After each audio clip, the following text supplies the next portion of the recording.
ಆತ್ಮೀಯ H16 ವೀಕ್ಷಕರೇ, ನಾನು ನಿಮ್ಮವ MI ಅಥವಾ Mallappa ಜೋತಾರ್.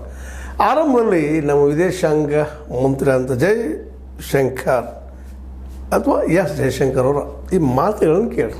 The operation, we had sent a message to Pakistan saying we are striking at terrorist infrastructure. We are not striking at the military. So the military has an option of standing out and not interfering in this process. They chose not to take that good action. ಕೇಳಿದ್ರಲ್ಲ ನಮ್ಮ ಜೈಶಂಕರ್ ಅವ್ರು ಏನು ಮಾತಾಡಿದರು ಅಂತೇಳಿ. ಅವ್ರು ಇಂಗ್ಲೀಷ್ನಲ್ಲಿ ಮಾತಾಡಿದ್ದಾರೆ, ನಿಮಗೆ ಅರ್ಥ ಆಗಿರ್ಬೋದು ಅಂತ ತಿಳ್ಕೊಂಡಿದ್ರೆ. ಆದರೂ ಒಂದು ಮಾತನ್ನಿಲ್ಲ, ಇದು ನಮ್ಮ ಆಪರೇಷನ್ ಸಿಂಧೂರ್ ಅಟ್ಯಾಕ್ ಮಾಡೋದು ಪೂರ್ವದಲ್ಲೇ ಮಾತಾಡಿದ್ರು ಅಂತೇಳಿ ನಮ್ಮ ರಾಹುಲ್ ಗಾಂಧಿ ಅವರು ಹೇಳ್ತಾ ಇದ್ದಾರೆ.